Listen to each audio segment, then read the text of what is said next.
Was it? Yeah. Okay.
Oh my God.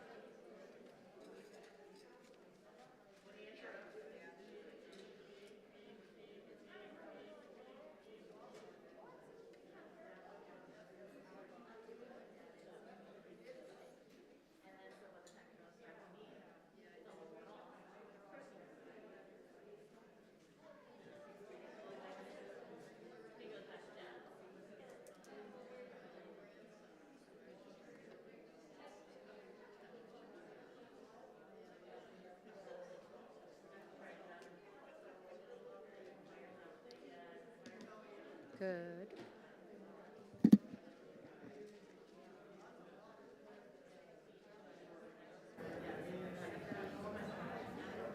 Good morning, everybody. Good morning and welcome to the Unitarian Universalist Church of Tucson. For those of you I haven't met, my name is Reverend Bethany Russell Lowe, and I have the great pleasure and honor of serving as minister of this congregation. Our community is always striving to be as varied as the blooms of the Sonoran Desert, and they are beautiful now, aren't they?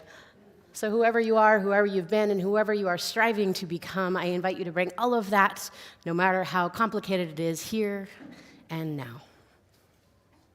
We are a covenantal community, which means we make promises to each other about how we are together when we are together. And in this time of continuing pandemic, we are still wearing masks while we are here in worship together and in concurrent religious education. And part of our covenant with each other is that if you are attending in-person activities with us here, that you are vaccinated as you're able to be, or you have some medical exemption. But if you're unwilling to be vaccinated, then we ask that you join us online for activities, and we do offer a number of activities, including worship, online each week.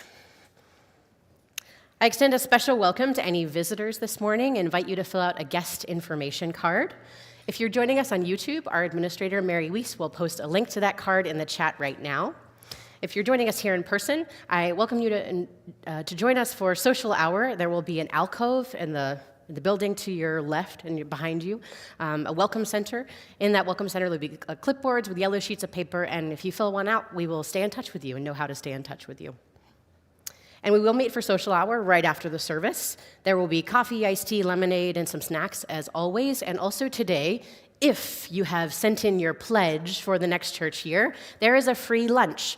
It is a chicken and pasta dish and a bread and salad, and there's a veggie option as well. So if you've sent in your pledge, whether you're a member and a friend, you're welcome to a free lunch. Donations welcome as always. If you haven't pledged yet, give in a pledge form, and then you can have a free lunch. If you're visiting with us, if it's your first time, we have a rule that your first lunch is on us. So this one's on us no matter what if you're visiting with us or haven't taken that free lunch yet. And an update on the pledges, as you saw on the scrolling announcement slides today, we are at $198,000 in pledges, thank you very much, from just under 100 pledge units, 100 families or individuals. And we still need about $40,000 to meet our goal. So please, if you haven't sent in your pledge form yet, today is the day. There's not been a better day. You can see, in social hour, I'm sure there will be a table and people who can collect pledge cards from you. And next week, I wanted to let you know that after worship, just in this space and on Zoom, if you're joining us that way, the board is hosting a town hall, and this one has two specific topics. The big topic is, the question is to mask or not to mask. You can interpret that as you will. Come with your ideas about how you are personally feeling about how your community, what your church community should do around masking in worship and concurrent religious education or elsewhere. Again, that will be on Zoom, and there will be a Zoom link in the Sunday morning email next week to join us for that, if you want to join us virtually, but it'll be here in person as well. Another topic we will discuss there, important in a different way. Your worship associates are interested in hearing from you how you feel about the idea of including Spanish in our services more. It's something that we did pre-pandemic. We would say our chalice lighting and extinguishing in English and in Spanish, usually led by someone who was proficient in the language or native in the language from the pulpit. So we want to hear just your ideas on how you feel about that, any thoughts and feelings you have. That will be part of the town hall next week. And bring any other questions you have. Your board is there to listen well. We're going to start our service and continue together by turning to a neighbor, and hopefully one you don't know well yet, and ask that neighbor what their favorite body of water is. If you're joining us online, I welcome you to put the answers in the chat right now.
Good morning. Good morning and welcome. The choir is about to sing Black Spiritual, and we never do that lightly. The Black Spirituals were composed by enslaved people, and they have a very different meaning underneath than on the surface as we hear them today. The song that we're about to sing, Wade in the Water, was superficially, on the surface, a song from a biblical passage that suggests when the angels trouble the waters become healing. But for the enslaved people that sang this, from oral histories, we know and understand that they were sung by people that were desperate because somebody in their midst was so breaking that they chose at this moment to flee, and the rest of the community was anxious because the fate of that person was up in the air, whether they were going to live, whether they were going to die, whether everyone was going to be punished for the one fleeing. Who knows what would happen? And there is some correlation to this song and escapes, and the idea that this is a song that is sung when people are escaping. So it's a very different meaning than the waters heal, and we just want to place that. Incidentally, the black composer of the setting that we are about to sing, Harry Burley, wrote his with the intention of spreading this to white choirs, and it is in that spirit that we sing.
Amen, and thank you to the choir, and thank you, Brian, for that context. It added a weight for me to the words.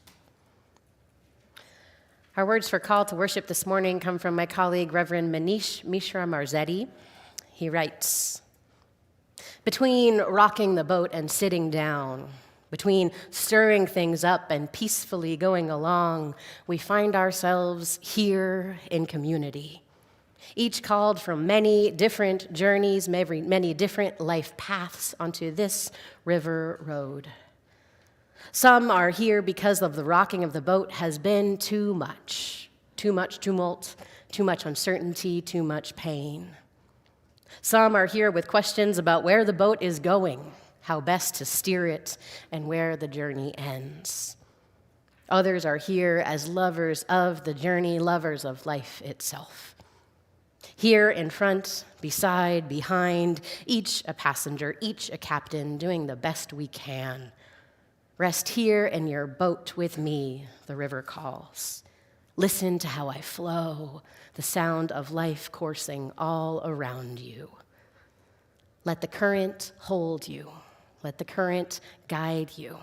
The river that gently flows through your soul whispers, come, let us worship together."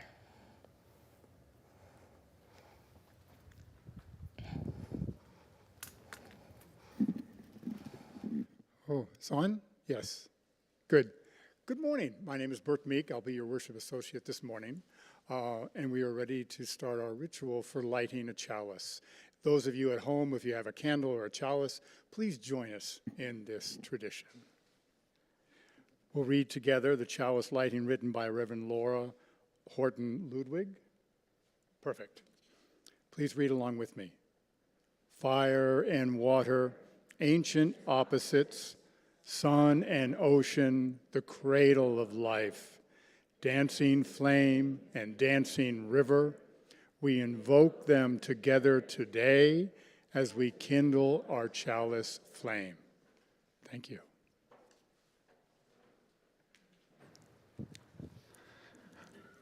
Our first hymn today is Spring Has Now Unwrapped the Flowers, a lovely lilting tune. If you'll join in with me, standing as you are able or as you're willing or able.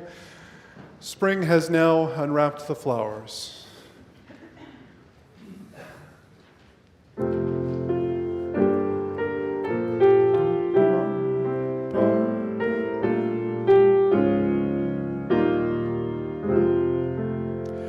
Spring has now unwrapped the flowers, day is fast reviving,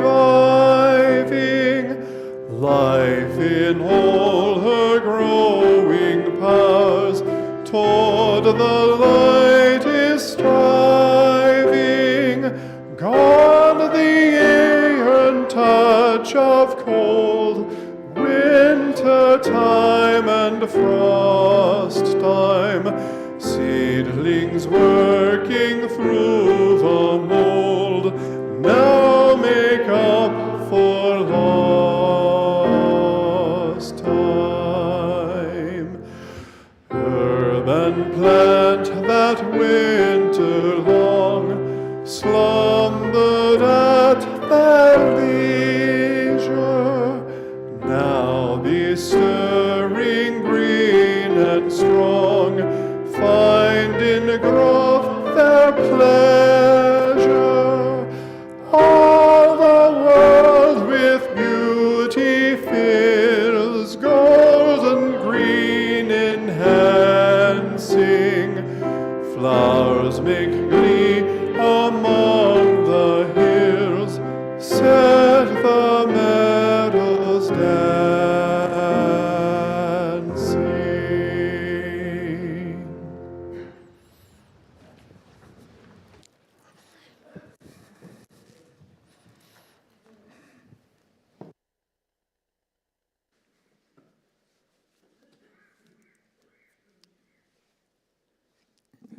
It's time in our service this morning for practicing our tradition of joys and sorrows, our weekly ritual. Remember that all of us have joy and sorrow that we carry inside. How we feel may not be obvious to those around us, but our emotions, they are very real and very present for each and every one of us. And because of that, we need a time and we need a space to honor those feelings. Remember that our earth is strong. It's more than strong enough to hold our pain and our joy, our love and our anger. Our shared bowl over here that we use for this ceremony holds big rocks as part of the earth. These signify our collective celebrations and our mournings. And in just a few minutes, the bowl will hold smaller stones when you add them to represent your individual joys and your sorrows. For the last couple of weeks, my front yard has been blessed with wildflowers, California poppies, wild lupin, Texas bluebells. These are a gift of the desert rain and the desert sun, for which I have not had to toil, but which I very much enjoy. I carry pain in my heart that there continue to be small handfuls of parents who seem to feel that they can decide what books should and should not be read in our school libraries. I don't understand why they are so fearful of people that they see as different. Now, we who live in the desert know that water is a life-sustaining source, but scarce. Please let us remember that there are those walking through our desert right now without the water they need to live. So we pour water from our jug to represent the jugs of water left by our ministry partner, No More Deaths. For those of you who wish to share joy and sorrow online, please go to menti.com and enter this code, 4705-5771. Those of you who are here in the sanctuary right now, you can send your thoughts and feelings. Let Brian Moon know over there, and he will put them up on Menti for you. Also, if you are here in person and you have a joy or sorrow to share, you're welcome to come forward now to the table and place a stone into the water to symbolize what you're thinking about, what's in your heart this morning. Hong Yu.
Each Sunday, I know that there are many among you who have chosen not to come forward and share your feelings, and they remain unspoken.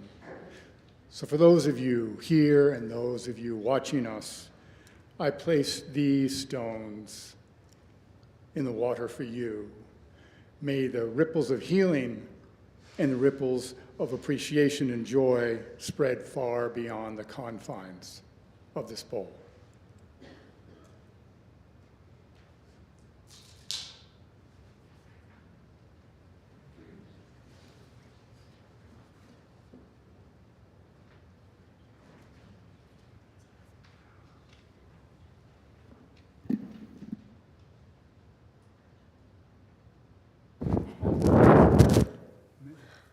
I will read out loud our Menti responses before reading our words for prayer.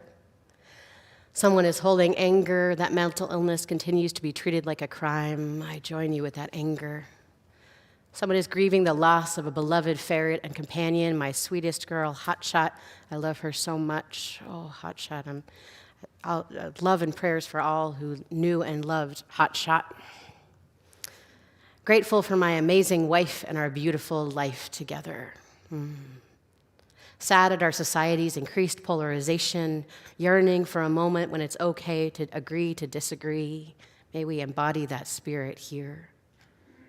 Sadness for my friend who lost her aged horse this week and the joy that he gave to her. Joy that family from Columbus is visiting with us this week, waiting for their luggage at the airport. Sigh. Steve, we have all been there with you. That was from Steve Cranick, that last one. Our words of prayer today come from Unitarian Universalist minister Reverend Tess Baumberger, called Drops of God. Reverend Tess wrote this poem for a Unitarian Universalist congregation, and in it she uses over and over and over a word that I know many of you, maybe most of you, don't use: God. If that isn't a word that resonates for you, I welcome you to think in your own mind, or even mutter quietly, a word that works better for you when you hear that word, God.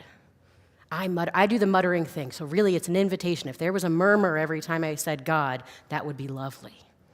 Mutter. Don't interrupt your neighbor. Mutter to yourself. And if there's not a good word that would be a substitute that you might mutter, then you can treat this prayer as if it were a metaphor. Just lean into the fantasy of it.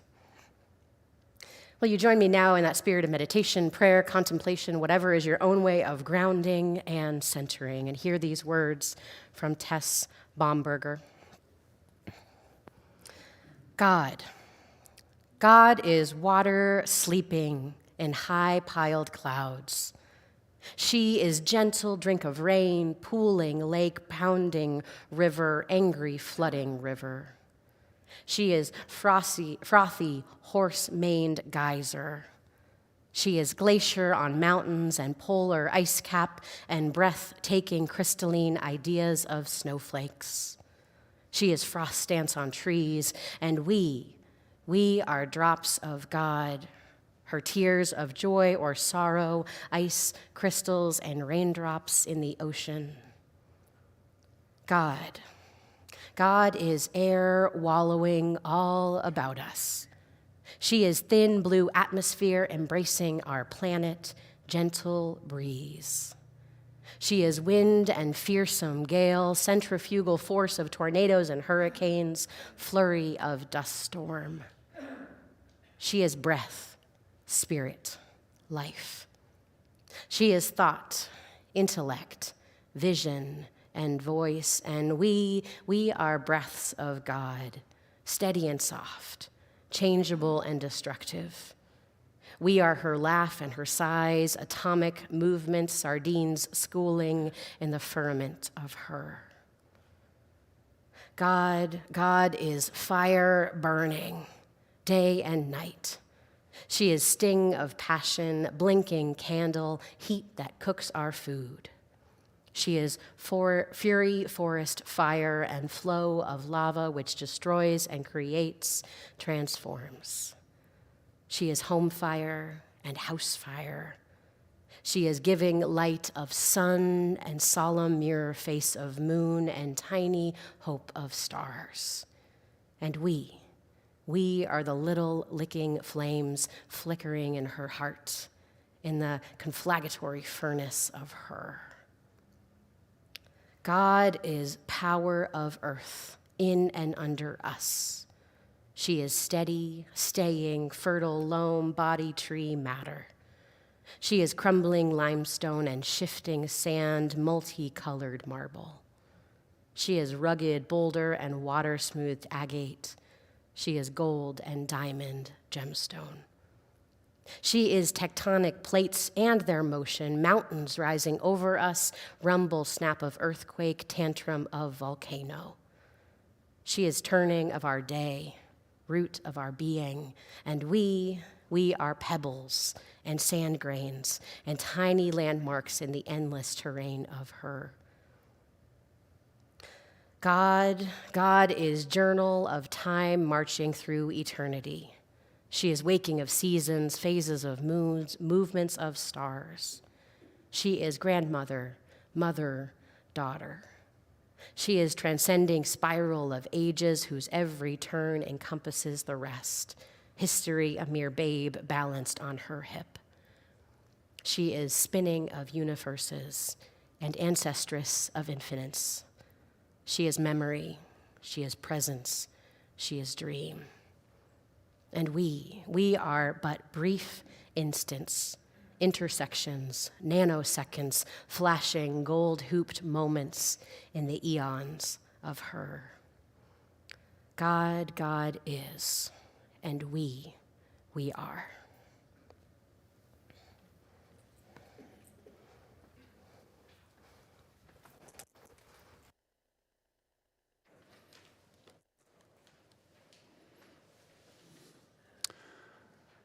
This next song we've sung a few times, but it is still new to some, so your mission, should you decide to accept it, is to hum, tap, clap, or sing as you catch this relatively simple song. Words will be projected on the screen. There are more waters rising, this I know, this I know. There are more waters rising, this I know. There are more waters rising when they find their way to me. There are more waters rising, this I know, this I know. There are more waters rising, this I know. There are more fires burning, this I know, this I know. There are more fires burning, this I know. There are more fires burning when they find their way to me. There are more fires burning, this I know, this I know. There are more fires burning, this I know. There are more mountains falling, this I know, this I know. There are more mountains falling, this I know. There are more mountains falling when they find their way to me. There are more mountains falling, this I know, this I know. There are more mountains falling, this I know. I will wade through the waters, this I know, this I know. I will wade through the waters, this I know. I will wade through the waters when they find their way to me. I will wade through the waters, this I know, this I know. I will wade through the waters, this I know. I will walk through the fires, this I know, this I know. I will walk through the fires, this I know. I will walk through the fires when they find their way to me. I will walk through the fires, this I know, this I know. I will walk through the fires, this I know. I will rebuild the mountains, this I know, this I know. I will rebuild the mountains, this I know. I will rebuild the mountains when they find their way to me. I will rebuild the mountains, this I know, this I know. I will rebuild the mountains, this I know.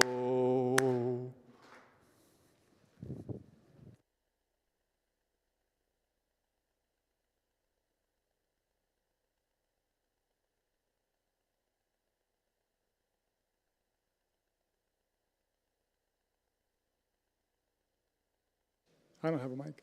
Thank you. It's time now for our offering. This Sunday is Share the Plate Sunday. And for that, we recognize a nonprofit local environmental organization called Tucson Clean and Beautiful. We have a member of our congregation, Barb Ricca, who was a board member there and who is glad to tell us more about this organization and worthwhile for us to contribute to. Please give her a warm UUCT. Welcome. Barbara.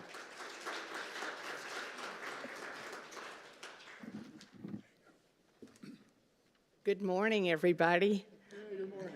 I want to tell you a bit about Tucson Clean and Beautiful. I was involved with them for many years. I was on the board for about 10 years until I retired 8 years ago. But they're a wonderful organization that was founded in 1985. Originally, their mission was to keep Tucson litter-free, but it's expanded beyond that. Now they want to preserve and improve the environment, conserve natural resources, and enhance the quality of life in the city of Tucson. They've got educational programs as well as hands-on programs, and they emphasize personal action through recycling, waste reduction, and land stewardship, urban forestry, and other beautification programs.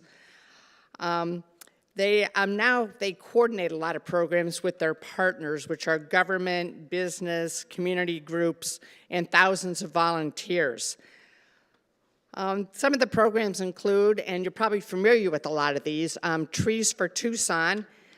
That's where they donate and plant trees in conjunction with nonprofits, schools, and other community organizations and neighborhoods. They try to focus on disadvantaged areas in town, which statistically have less trees than some of the other more affluent areas. In the winter months, they can plant up to 100 trees in a given weekend through their volunteer program. And also, as a side note, as a personal homeowner, you can buy a tree for them for $30 for a 5-gallon desert tree. Of course, we all know that mature trees are a great benefit to the community. They obviously save energy through their shade. They beautify, they prevent runoff and erosion, and they can help take up CO2. Another program of Tucson Clean and Beautiful is their recycling education program. They go to community events and try to spread the word on the benefits of recycling. They also spend a lot of time in schools teaching the kids. They have a training program for master recyclers. Ken and I are master recyclers. If you ever have questions, we can certainly try to answer them. They have an Adopt a Park program, another one of their well-known programs, where they organize cleanup groups to adopt and clean up parks, roadways, and washes. They provide the tools and supplies for your group to achieve this. And lastly, well, not probably not lastly, they have a lot of programs, but one of the other ones I want to talk about is their commemorative parks program. They have a commemorative tree park along Pantano Wash between 22nd and Golf Links. It's a very nice walk if you've ever been out there. It's right along the loop, and they have hundreds of trees planted that people donated to and have a tree in a memory of somebody. They also have 2 children's memorial parks, one on the east side and one on the west side, in honor of children in the community who have died. And they're a place of peace and joy. So go visit one of the parks if you're interested. And again, they're a wonderful community organization that's doing their best locally through volunteers to try to improve the community. So please donate generously. They would appreciate it.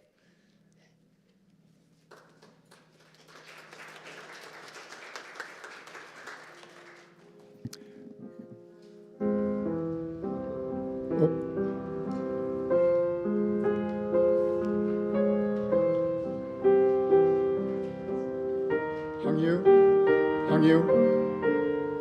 Just give me one more minute. I want to hear what you have to play, but just give me one more minute. Because I want to make sure people understand how we can contribute this morning to this very valuable local organization. And Barbara, thank you for letting us know more about it. So because it's Share the Plate, if you write a check to our UUCT as when the collection baskets get passed around, you have to specify Share the Plate on the memo line. When you do that, Tucson Clean and Beautiful receives half of the value of that check. Any cash you put in the collection basket, they get half, we keep half. If you don't designate anything on the check, it comes to us, UUCT. If you're joining us virtually, then you can send a check to the church office. Include Share the Plate, please, on the memo if you want to share with Tucson Clean and Beautiful. You can also give online at uuctucson.org/donate. Once again, make sure you clarify that you want the donation shared with Share the Plate. So however you participated in this service, whether you're here physically, whether you're watching us from afar, our congregation depends on you for our financial support.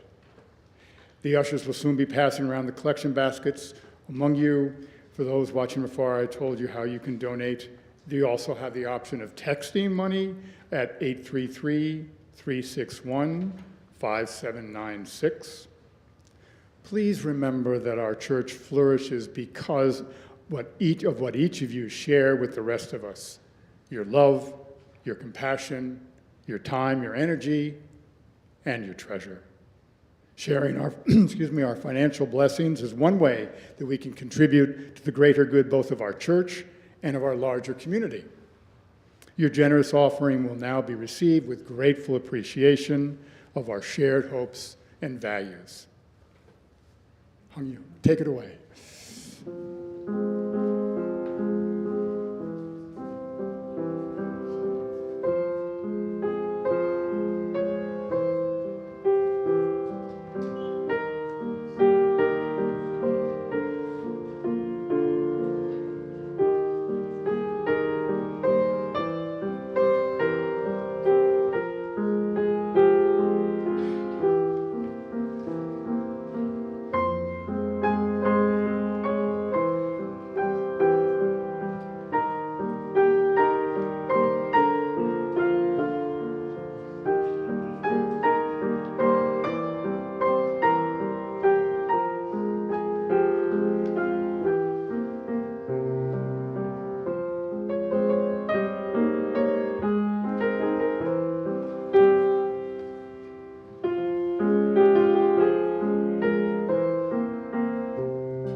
I'm going to share with you a poem this morning called Water Makes Its Mark by Reverend Matt Aspow.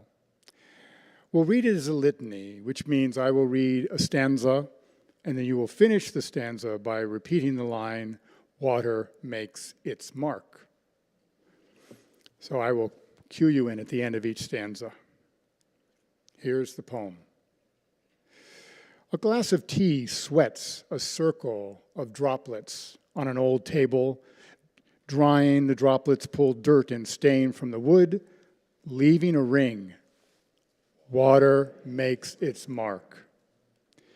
Deep in the earth, in a cave, a drop falls each minute. Where it lands, a great pillar of white rock has now grown up. Water makes its mark. On the surface above, a stream burbles and flows, carving out potholes in the granite of its bed. Water makes its mark.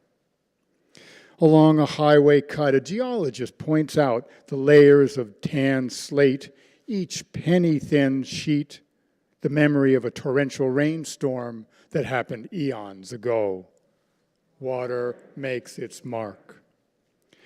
In its network of veins, our blood, salty like the seawater from which we sprang, flows on in cycles, giving us life. Water makes its mark. The dark clouds pass on above, yielding no rain. Crops wither, and the drought comes. Famine, migration, violence, and death soon follow. Water leaves its mark.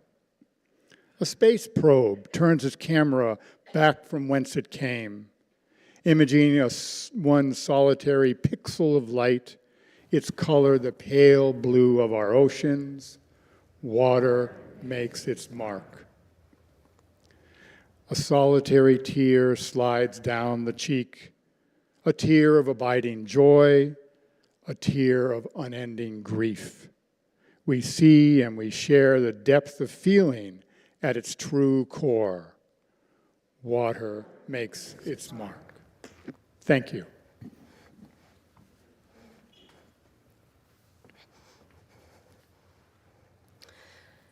Anybody else follow Dr. Heather Cox Richardson's daily posts? Yeah, they're pretty good. Look it up if you don't. She's a U.S. historian, specializing in antebellum United States history, but she's just got just insights that I don't hear from others. I don't know if you read her Tuesday one this week, those of you who follow, but her Tuesday blog post this week, long blog post, was describing the importance of the United States offering its submarine nuclear technology to other countries. So nuclear-powered submarines, as they're offering this technology to Australia and specifically to have some partnerships there. A quote from that article is, "This is the first time in U.S. history has shared its nuclear technology in more than 60 years and illustrates the Biden administration's focus on oceans rather than land for defense." So I had the topic of my sermon this week, what if water is God? And I said, this feels relevant, so I noted it. One of the things she links in this report this week is a White House press, or a transcription of a White House press secretary's answering with the press. So I went to that press briefing to get it from the source, what the government was saying about this thing. They mentioned, I read it, but I'll just pull out some reflections for you. This report, press secretary's report, mentions allies 6 times. It mentions nuclear 3 times. They said the word Pacific or Atlantic, referring to the oceans, but just Pacific and Atlantic by themselves 4 times. They never said water, and they never said ocean. I just thought that was worth noting, and I thought to myself, she's talking about the importance of now defending and potentially waging war, engaging in wars in water, in the oceans. And even Heather Cox Richardson only said ocean once in that little excerpt I read you, never said water. And the press secretary said Pacific, said Atlantic, but used them as if they were proper names, proper nouns by themselves. Just something worthy of noting. And I thought, if this wasn't my sermon this week, would I have noticed? This question, what if water is God, is a philosophical question, but it's a personal one too. It's a question that is worthy of asking around World Water Day, which is this Wednesday. Happy early World Water Day. And again, I asked myself as I was reading through Heather Cox Richardson's report and then this press briefing, if this question had not been on my mind, would I have noticed the absence of the words water and ocean? Has colonialism shaped my mind so much that I might not have realized the absence of those pretty crucial words? When I need a new perspective on my connection to water, the natural world, when I realize that my perspective has been shaped by those of the colonizers, I often turn to indigenous wisdom.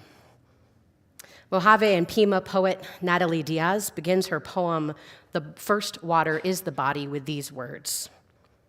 "The Colorado River is the most endangered river in the United States. Also, it is part of my body. I carry a river. It is who I am, Amakave. This is not a metaphor. When a Mojave says, Inyet Amakave Shitam, we are saying our name. We are telling a story of our existence. The river runs through the middle of my body. So far, she goes on, I have said the word river in every stanza. I don't want to waste water. I must preserve the river in my body." The poem is long. I encourage you to read the whole thing. It's linked in the email newsletter this morning. But after she winds her way through a decolonization of what those first lines mean to her, having a river in the middle of her body, she concludes with these words. "My elder says, cut off your ear and you will live. Cut off your hand and you will live. Cut off your leg, you can still live. Cut off your water, our water. We will not live more than a week." The water we drink, like the air we breathe, is not a part of our body, but is our body. What we do to one another, to the body, to the water, we do to the other. She continues, will we soon remember from where we've come, the water? And once remembered, will we return to that first water, and in doing so, return to ourselves, to each other, better and cleaner? Do you think the water will forget what we have done, what we continue to do? Diaz is not the only poet of this moment who is encouraging us to reconnect with the water. Cuban-American poet Richard Blanco wrote a poem commemorating the reopening of the U.S. Embassy in Havana, Cuba in 2015.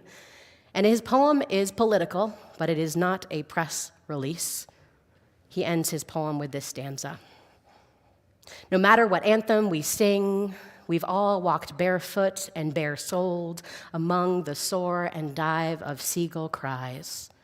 We've offered our sorrows, hopes up to the sea, our lips anointed by the same spray of salt-laden wind. We've fingered our memories and regards like stones in our hands we can't toss.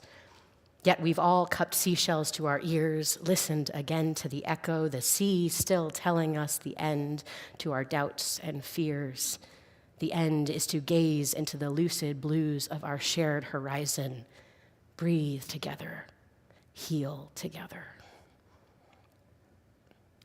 Poets have a way of saying what others would rather we forget. These poets are asking us to remember that in every choice we are water, and water is us. Water can also be a teacher. African-American writer and activist Adrienne Marie Brown writes about this in her book, Emergent Strategy. They write, water creates the way for itself, moving with gravity, moving around obstacles, wearing down obstacles, reshaping the world. When there isn't an overt way forward, water seeps into the land, becomes a vapor in the sky, freezes into ice. When the time comes, water moves over the land in cloud form and nourishes elsewhere. And of course, we humans are mostly water. And look how many ways we manifest. If we can learn to model our lives after water, we could become more flexible, change agents. If we can pay attention to the pace of water wearing down rock, we can remember that change is glacially slow. And if we persist, we can smooth. Water is us, and we are water, and water is a teacher. Water is that ultimate source of life and creation. Some might say that because it is that ultimate source, that water is sacred. If water is sacred, and it is also most of you, what a better metaphor is there for your inherent worthiness? If water is sacred, and it is also the thing which all life depends on, what better metaphor for your interconnectedness? If water is sacred, then water might be God. Now, as I said earlier, I know that probably a majority of you don't, quote unquote, believe in God or use that language in a positive way. So let the question be purely philosophical, a philosophical exercise if you need this to be. Again, if I say God, because I'm going to say it a few more times, you can mutter a different word if you'd like. I didn't hear a loud mutter earlier, so if there's a mutter, that'd be great. How would you act differently if water is God? How would you go about your daily tasks, do your job differently, explore our world differently, pray differently if water is God? If we were to make use of this question, how can you make meaning of droughts that come our way, or the plentifully wet seasons like this one we are in right now? If our desert is in drought, are our bodies too? In a world where drought, in a place where drought and sinking water tables and storms and flooding all exist and are all getting worse, we have two choices. We can pay attention to the connection to water, or we can ignore it. We can lean into the poets or the politicians who can't even say the word. Some of them can, not all of them can. If we can really pay attention to water as if it were the holiest thing on earth, if we could really pay attention, what would change? We can monitor the levels of Lake Powell. I know some of you do. We can follow political discourse around the rights to the Colorado River. We can volunteer with organizations like Tucson Clean and Beautiful and others working to protect and advocate for water conservation and beautification of our environment. We can support that essential work that No More Deaths does to make sure people crossing the Sonoran Desert have access to water. But if we don't first connect with the water that we use, the water that we touch, the water we consume, the water that makes up our bodies, we are missing a big part of the work. Because even when we do engage in water conservation and activism on behalf of water, there is little reception at either state or federal level for true conservation. Just south of us, the border wall has been built across the San Pedro River and Quito Baquito Springs, despite activism on both bodies of water and some pretty good and logical reasons that we shouldn't put a steel wall in the middle of water, not to mention it falls down a lot. None of the most recent 3 U.S. presidents, Democrat or Republican, has been willing to stop the takeover of sacred land called Oak Flat, by the Chiricahua Apache up near the land we now call Globe. There is evidence that mining this area will pollute water supplies of people in Phoenix and surrounding areas, and yet extracting copper is more important than clean water. Access to water in the Navajo Nation and to migrants crossing the Sonoran Desert is inhumanely low. Organizations like No More Deaths and Black Mesa are working to increase water access, but there are still people dying because they simply don't have water or clean water. And all of this is happening on our watch. And all efforts to stop or prohibit the pollution and limitation of water have been thwarted. It can be easy to ask, what's the point? That question is the one that colonization and capitalism want you to ask because it immobilizes you. What's the point? A question that it can actually motivate us, orient us towards action is, what if water is God? Or whatever word you're thinking right now. What if we actually embraced that theological question? If we did, I think we'd fight like hell. Even when it was hard, even when there were no wins, even when it felt impossible to make a difference. And we'd remember, too, that activism is fueled by spirituality and values, not the other way around. If we are to act, to seek justice on behalf of the earth, we must nurture our connection and interconnection to the natural world. We must spend time with the creatures and the plants and the land and the water. This is part of the reason, I think, why Reverend Lisa McDaniel Hutchings and Bill Keyes and Janet Moore have been hosting Worship in the Woods, right? Rekindling this connection. I hear that 19 of you joined them all on the most recent hike, and I think they've got one upcoming, right? Our connection with the earth can feed our environmental activism and our lives, but we have to make sure that it goes that way, not the other way. In her book, Untie the Strong Woman, Mezita, Latina, and first-generation American author and psychologist Clarissa Pinkola Estes offers a poem called The Rainmaker, and I'll end my sermon with these words today. She writes, "You could be the water, for by the scent of water alone, the withered vine comes back to life, and thus, wherever the land is dry and hard, you could be the water. Or you could be the iron blade, disking the earth open. Or you could be the acequia, the mother ditch, carrying the water from the river to the fields to grow the flowers for the farmers.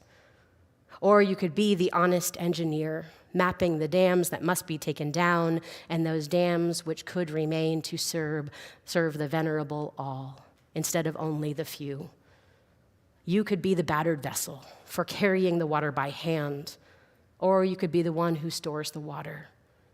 You could be the one who protects the water, or the one who blesses it, or the one who pours it. Or you could be the tired ground that receives it. Or you could be the scorched seed that drinks it. You could be the vine, green growing over land in all your wild audacity." I'm aware that these words this morning have been the sermonic equivalent of leading a horse to water.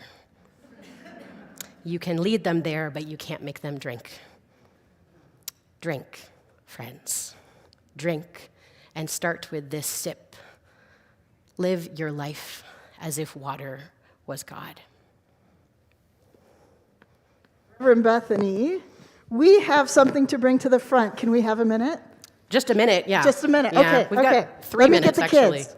We ready?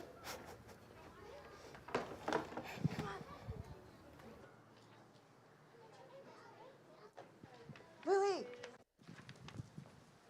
Gabby, we're ready. Oh. We got one enthusiastic. Hi.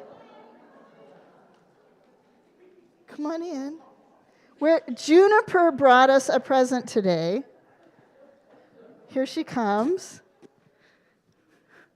Rowan, you can sit here with me, or you can go sit with your mom up there. Okay, cool. We came in. We want to watch the story too. But Juniper, bring your present up front. Bring it up front for us. We were talking today. I'm going to sit here.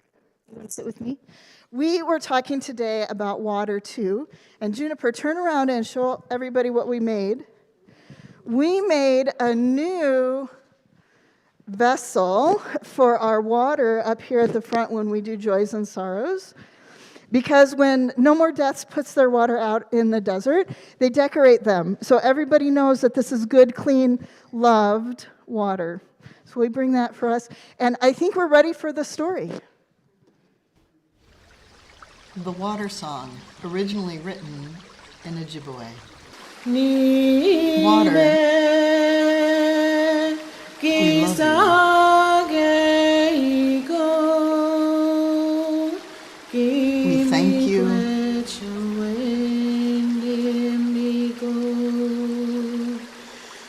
We respect you.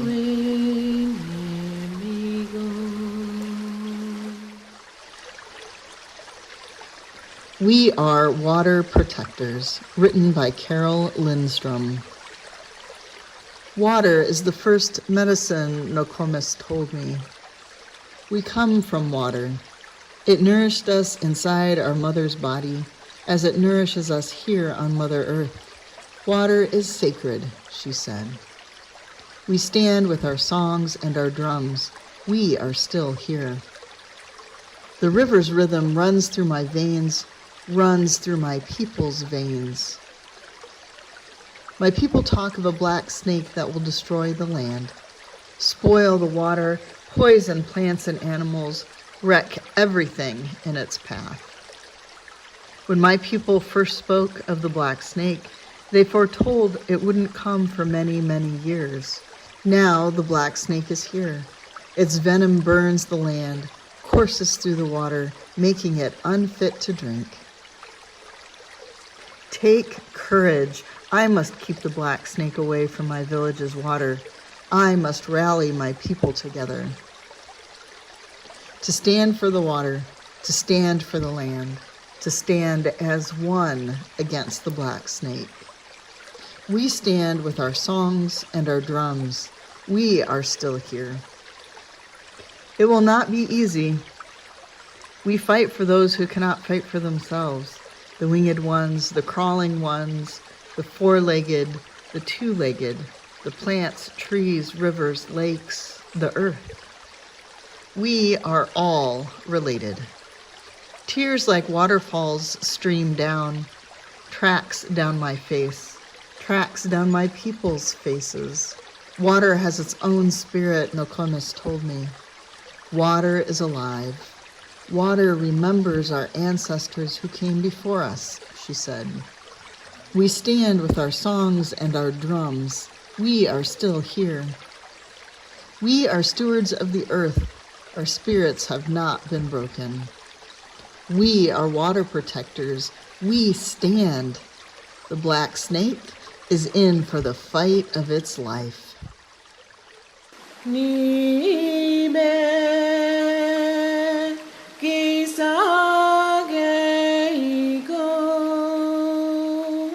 Give me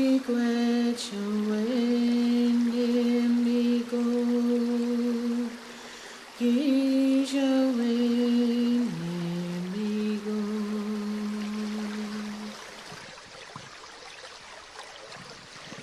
Today in our class, we all made a vow to be water protectors, and our students would like to invite you to join us. So come on up if Isa and Juniper, you want to come up and help me read. I will do my best to honor Mother Earth and all its living things, including the water and land.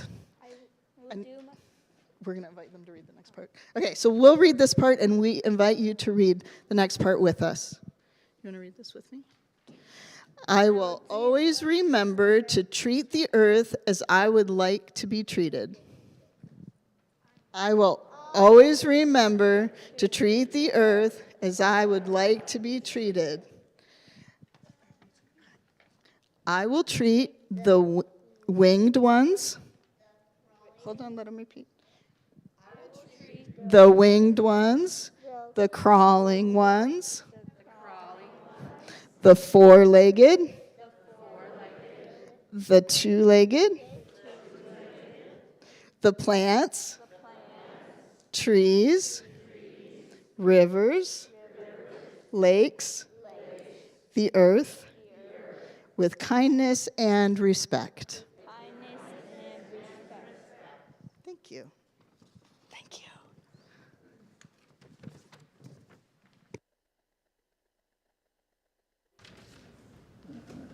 The last hymn today is a song that many of you, I hope, will know, but some will not. It's a simple chorus that I'll invite you to join me. I'll sing the verses, and may get through it without my son grabbing my feet or strumming the guitar. We'll see how it goes.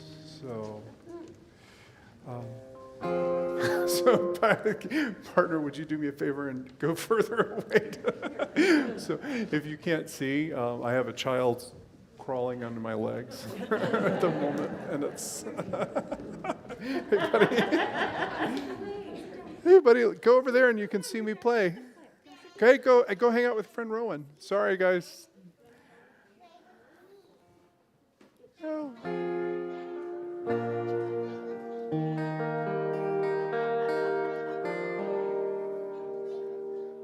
We are living neath the great big dipper. We are washed by the very same rain. We are swimming in the stream together, some in power and some in pain. We can worship this ground we walk on, cherishing the beings that we live beside.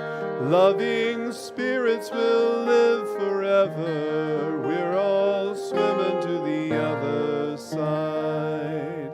I am alone and I am searching for answers in my time. I am balanced at the brink of wisdom. I'm impatient to receive a sign. I move forward with my senses open. Imperfection be a crime. In humility I will listen. We're all swimming to the other side. We are living neath a great big dipper. We are washed by the very same rain. We are swimming in the stream together, some in power and some in pain. We can worship this ground we walk on, cherishing the beings that we live beside. Loving spirits will live forever. We're all swimming to the other side. On this journey through thoughts and feelings, binding intuition, my head, my heart, I am gathering the tools together. I'm preparing to do my part. All of those who came before me, bound together and be my guide, loving lessons that I can follow. We're all swimming to the other side. We are living neath a great big dipper. We are washed by the very same rain. We are swimming in the stream together, some in power and some in pain. We can worship this ground we walk on, cherishing the beings that we live beside. Loving spirits will live forever. We're all swimming to the other side. And when we get there, we'll discover all of the gifts we've been given to share have been with us since life's beginning, and we never noticed they were there. We can balance at the brink of wisdom, never recognizing that we've arrived. Loving spirits will live forever. We're all swimming to the other side. We are living neath a great big dipper. We are washed by the very same rain. We are swimming in the stream together, some in power and some in pain. We can worship this ground we walk on, cherishing the beings that we live beside. Loving spirits will live forever. We're all swimming to the other side. Loving spirits will live forever. We're all swimming to the other side.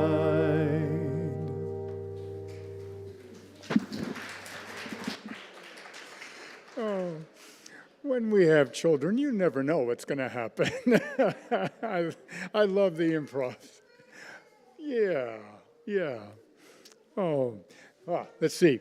It's as we prepare to extinguish our chalice here in the sanctuary, I hope that those of you watching us from home will extinguish your candle or your chalice.